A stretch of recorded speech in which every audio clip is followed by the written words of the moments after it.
Hello students, आज हम प्रकाश संश्लेषण की प्रकाश अभिक्रिया के पश्चात अंधकार अभिक्रिया देखने जा रहे हैं। प्रकाश अभिक्रिया हमने पिछले वीडियो में देख ली। प्रकाश अभिक्रिया के बाद आती है अंधकार अभिक्रिया। प्रकाश अभिक्रिया कहाँ हो रही थी? ग्राना में। अंधकार या डार्क रिएक्शन कहाँ होती है? स्ट्रोमा में, हरित लवक के स्ट्रोमा में होती है। इसे C3 चक्र कहते हैं अथवा केल्विन चक्र भी कहते हैं, क्योंकि केल्विन नाम के वैज्ञानिक ने खोजी थी। प्रकाश अभिक्रिया में हमने दो उत्पाद बनाए थे, ATP और NADPH2। ATP adenosine triphosphate, NADPH2 nicotinamide adenine dihydroxy phosphate. ये प्रबल अपचयकारी पदार्थ है, अपचायक पदार्थ है।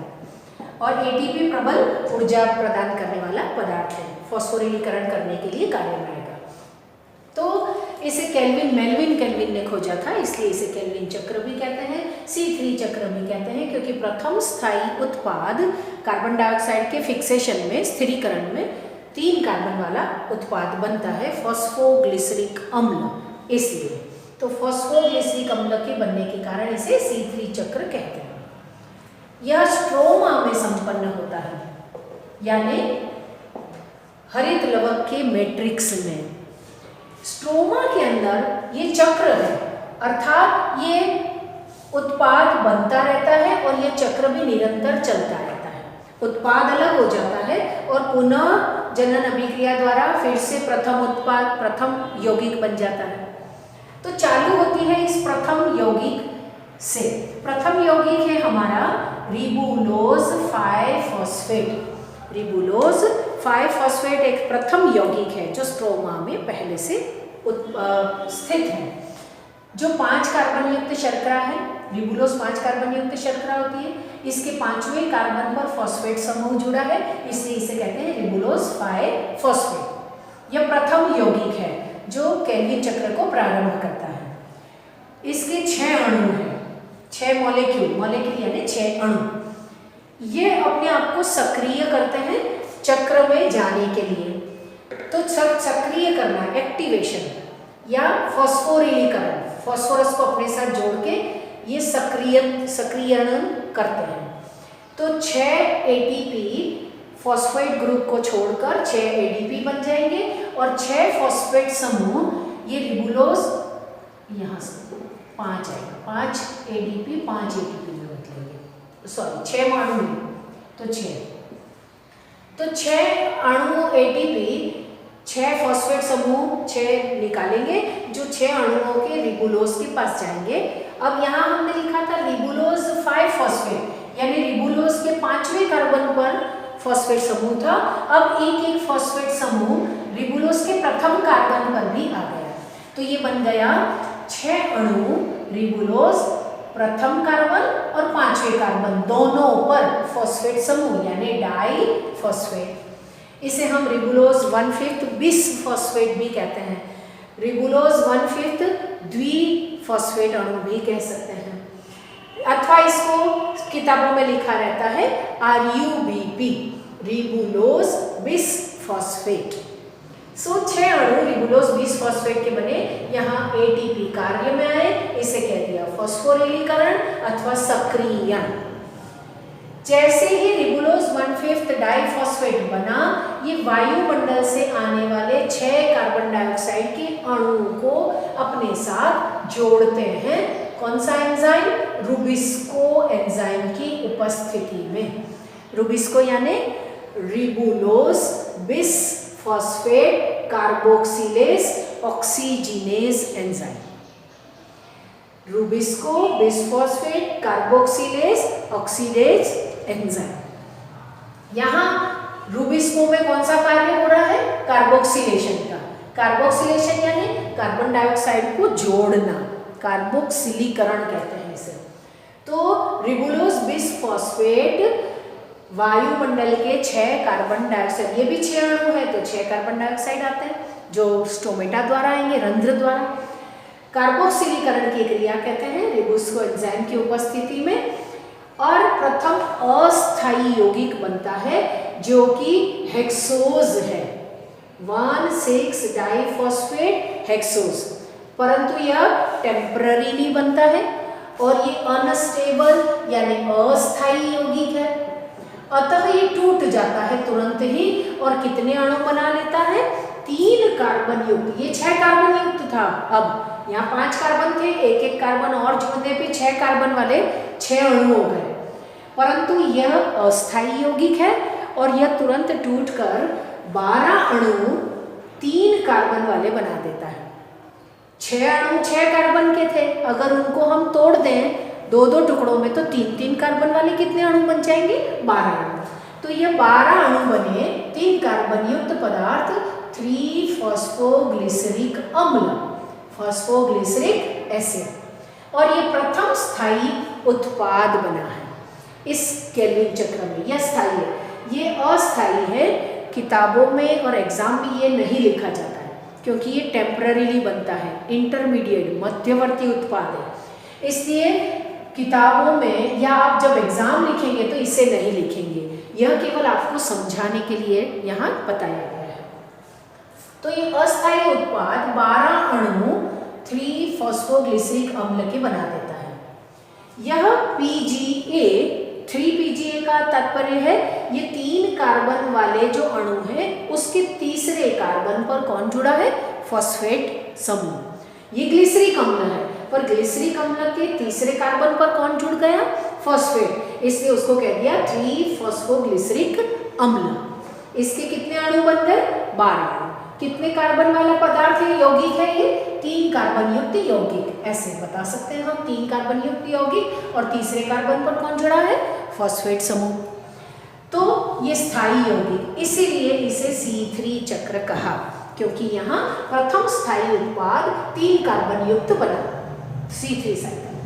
अब ये PGA फिर से फॉस्फोरिलीकरण करता है, अब ये 12 अणु हो गए तो 12 ATP काम आएंगे और ये 12 मॉलिक्यूल 1,3 डाइफॉस्फोग्लिसरिक अम्ल के बने। यहाँ था फॉस्फोग्लिसरिक अम्ल, 3 कार्बन में से तीसरे पे फॉस्फेट समूह था, अब ATP से एक एक फॉस्फेट निकल के प्रथम पर भी जुड़ गया है, तो 12 अणु 1,3 डाइफॉस्फोग्लिसरिक अम्ल के अणु बने। 12 अणु 1,3 डाइफॉस्फोग्लिसरिक अम्ल के बने। अब ये ग्लिसरिक अम्ल का अपचयन होकर के एल्डिहाइड बन रहा है। अपचयन होकर के एल्डिहाइड बनते समय यह NADPH2 काम आए। NADPH2 कहाँ बने थे?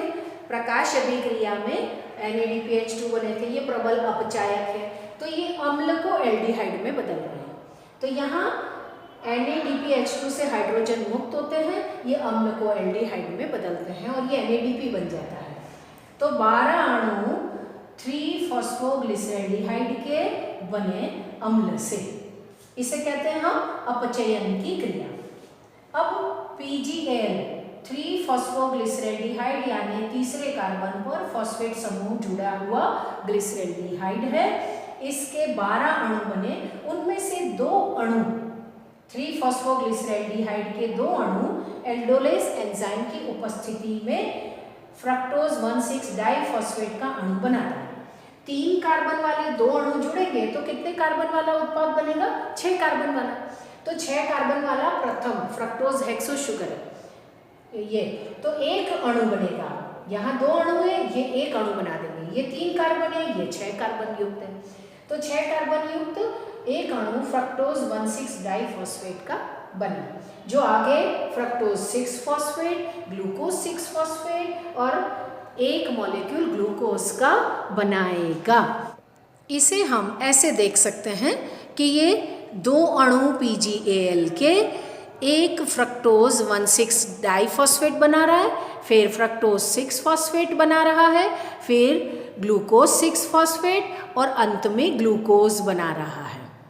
तो यह 2 PGAL अणुओं से 1 ग्लूकोज का निर्माण कर दिया। अब 10 PGAL अणुओं का कार्य क्या रहा? तो यहाँ 12 से 2 ने तो ग्लूकोज बना दिया, बाकी के 10 अणु 3 PGAL यानी फॉस्फोग्लिसरैल्डिहाइड के पुनर्जनन अभिक्रिया द्वारा विभिन्न मध्यवर्ती अभिक्रियाओं द्वारा ये पुनः प्रथम उत्पाद, प्रथम यौगिक बना देते हैं। रिबुलोज 5 फॉस्फेट, रिबुलोज 5 कार्बन वाले, ये 3 कार्बन वाले अणु हैं। 3 कार्बन वाले 10 अणु से 5 कार्बन वाले कितने अणु निर्मित हो जाते हैं? 6 अणु रिबुलोज 5 फॉस्फेट के। तो प्रथम यौगिक फिर से पुनर्जनन अभिक्रियाओं द्वारा बन जाता है और फिर से चक्र प्रारंभ हो जाता है। तो केल्विन चक्र चक्रीय अभिक्रिया है, यहाँ उत्पाद भी बन रहा है और फिर से प्रथम यौगिक भी निर्मित हो रहा है। इस पूरे केल्विन चक्र के 3 मुख्य पद हैं।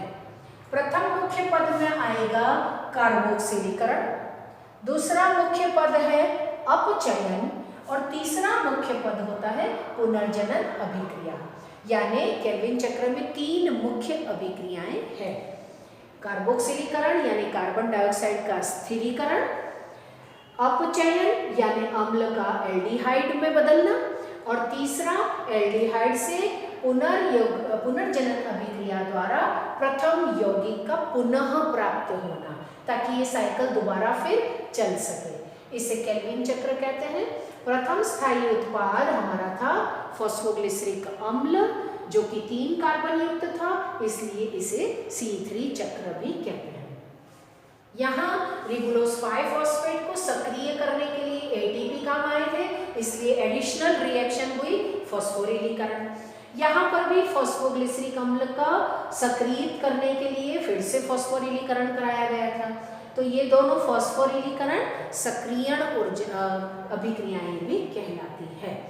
तो यह हमारी अंधकार अभिक्रिया की प्रथम C3 अभिक्रिया है। यह तो संपन्न होती है सभी पादपों में, द्विबीजपत्री, एकबीजपत्री सभी पादपों में, परंतु एकबीजपत्री पादपों में इसके अलावा एक और, इससे पहले, इसके अलावा नहीं, इससे पहले केल्विन चक्र से पहले कार्बन डाइऑक्साइड का स्थिरीकरण करने के लिए एक और अभिक्रिया पाई जाती है, उसे कहते हैं हम C4 चक्र।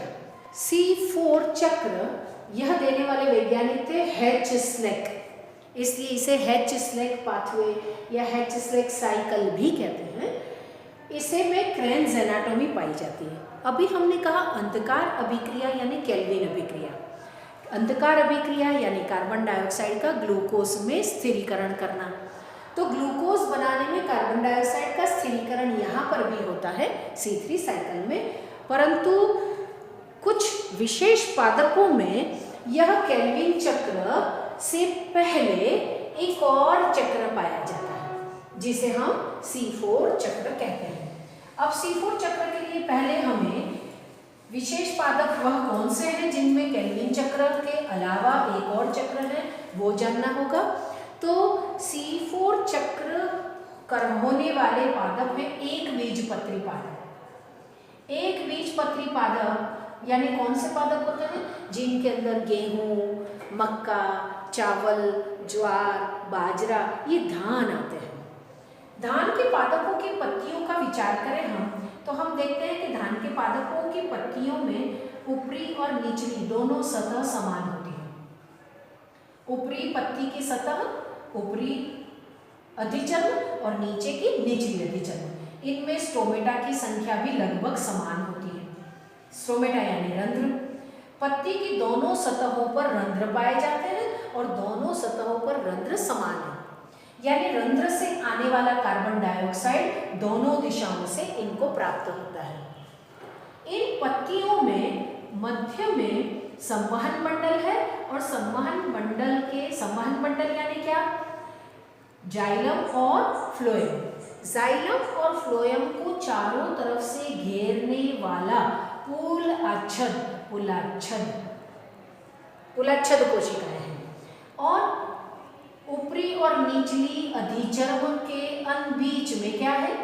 ऊपरी अधिचर्म और निचली अधिचर्म। ऊपरी और निचली दोनों अधिचर्म के मध्य में जो उत्तक पाया जाता है, इसे हम कहते हैं मीजोफिल उत्तक।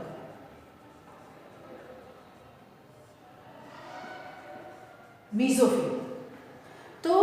मीसोफिल उत्तक और पुलाच्छद। मीसोफिल कोशिकाओं में यहाँ मीसोफिल उत्तक ऐसा है, इसको बोलते हैं मृदुत्तक। मृदुत्तक प्रकार की कोशिकाएं हैं, स्पंजी मृदुत्तक, यानी एक दूसरे से दूर दूर। तो यहाँ मीसोफिल उत्तक में मृदुत्तक कोशिकाएं पाई जाती है। मीसोफिल किसे कहा? ऊपरी निचली अधिचर्म के मध्य में उपस्थित उत्तक, वह मीसोफिल। मीसोफिल उत्तक की कोशिकाएं किस प्रकार की होती है? तो मृदुत्तक प्रकार की। अब यहाँ इन पत्तियों में कुछ विशेष बात है। क्या विशेष बात है? कि ये मृदुत्तक, मीसोफिल की मृदुत्तक कोशिकाओं के अंदर जो हरित लवक है, इन हरित लवक में ग्रैना की संख्या बहुत अधिक है, परंतु स्ट्रोमा बहुत कम है। और ये जो पुलाच्छद की कोशिकाएं हैं, इन पुलाच्छद की कोशिकाओं में भी हरित लवक पाए जाते हैं, और ये हरित लवक में स्ट्रोमा ज्यादा है, यानी ग्रैना कम है, स्ट्रोमा अधिक है। यानी कि इसमें स्ट्रोमा, ग्रैना ज्यादा है, ग्रैना अधिक है। ग्रैना ज्यादा होने के कारण यहाँ कौन सी अधिक अभिक्रिया होगी? कौन सी अभिक्रिया अधिक होगी? ग्रैना में प्रकाश अभिक्रिया होती है। तो मीसोफिल के हरित लवक में ग्रैना अधिक होने के कारण प्रकाश अभिक्रिया अधिक है और अंधकार अभिक्रिया कम है। वही पुलाच्छद में जो हरित लवक उपस्थित है, उनमें स्ट्रोमा अधिक है, ग्रैना कम है, अतः यहाँ प्रकाश अभिक्रिया कम है और अंधकार अभिक्रिया अधिक होगी। तो यहाँ दो प्रकार के हरित लवक पाए जा रहे हैं, मीसोफिल में और पुलाच्छद में। तो कार्बन डाइऑक्साइड अगर स्टोमेटा से या रंध्र से आती है, तो सबसे पहले वो किसके सामने आएगी या किसके अंदर प्रवेश करेगी? तो मीसोफिल में प्रवेश करेगी। और ये कार्बन डाइऑक्साइड मीसोफिल में अधिक काम की नहीं है, क्योंकि यहाँ पर ग्रैना अधिक है, स्ट्रोमा कम है या नहीं है। नतीजा ये कार्बन डाइऑक्साइड इसके कोई काम की नहीं है लेने के बाद भी, तो इसको ये कार्बन डाइऑक्साइड किसे देनी पड़ेगी? जिसे उसकी आवश्यकता है। कहाँ आवश्यकता होगी? स्ट्रोमा में। स्ट्रोमा कहाँ अधिक है? पुलाच्छद की कोशिकाओं में। तो ये हर मीसोफिल की कोशिकाएं कार्बन डाइऑक्साइड को पहले लेती है, ग्रहण करती है, और इस कार्बन डाइऑक्साइड को किसे स्थानांतरित कर देती है? पुलाच्छद की कोशिकाओं को, क्योंकि पुलाच्छद की कोशिकाओं में क्या अधिक है? स्ट्रोमा। स्ट्रोमा में कौन सी अभिक्रिया होगी? केल्विन चक्र। तो केल्विन चक्र कहाँ होगा? पुलाच्छद में। तो कार्बन डाइऑक्साइड का स्थिरीकरण कहाँ होगा? पुलाच्छद में। परंतु कार्बन डाइऑक्साइड को पहले ले कौन रहा है? मीसोफिल उत्तक। तो यहाँ कार्बन डाइऑक्साइड का स्थिरीकरण दो बार संपन्न होता है, एक बार मीसोफिल में और दूसरी बार बंडल शीट यानी पुलाच्छद कोशिकाओं में। इस प्रकार की पत्तियों की शारीरिकी को क्रेन्ज एनाटॉमी कहते हैं, या ऐसी पत्तियों को क्रेन्ज शारीरिकी कहते हैं। क्रेन्ज शारीरिकी यानी एक बीजपत्री पादपों की पत्तियों में कौन सी शारीरिकी है? क्रेन्ज। क्यों है उनमें अंतर? क्योंकि इसमें ग्राना और स्ट्रोमा में बहुत अधिक विसंगति है। तो पहले वायुमंडल से जो कार्बन डाइऑक्साइड आ रही है वो किसके संपर्क में आ रही है? मीसोफिल में।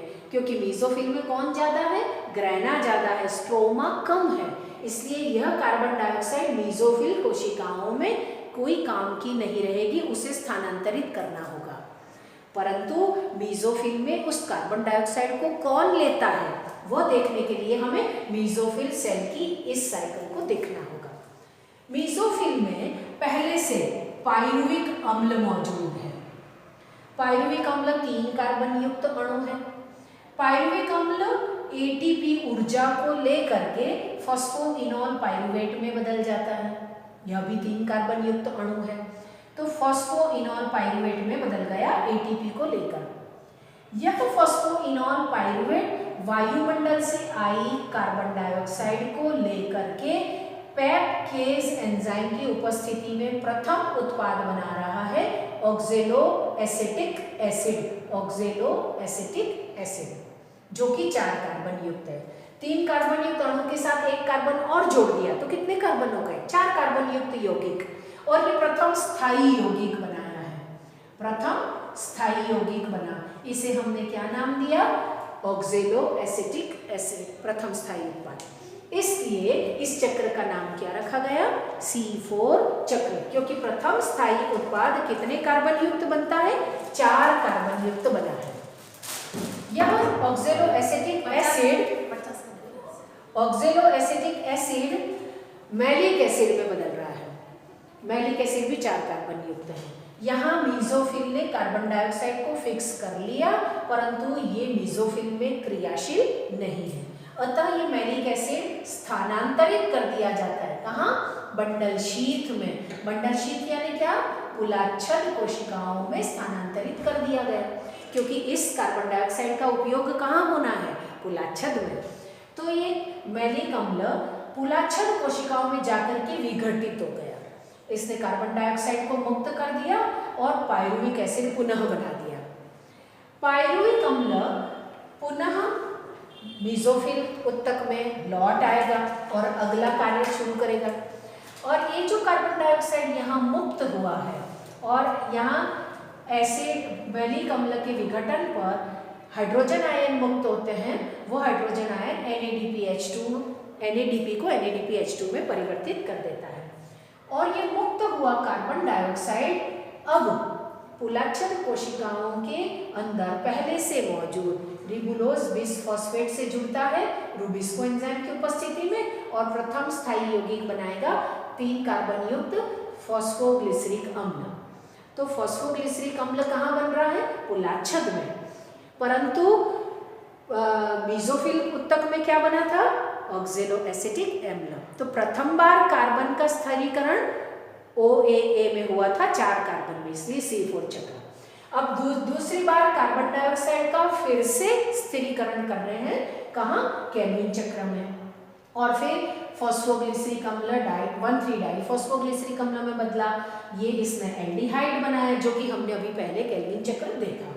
फिर एल्डिहाइड से एक ग्लूकोज का अणु बनेगा, ये पुनर्जनन अभिक्रिया, फिर से रिबुलोज बिसफॉस्फेट, तो ये पूरा C3 चक्र चलेगा पुलाच्छद में। यानी कार्बन डाइऑक्साइड का स्थिरीकरण होकर के ग्लूकोज का निर्माण कहाँ हो रहा है? पुलाच्छद में हो रहा है।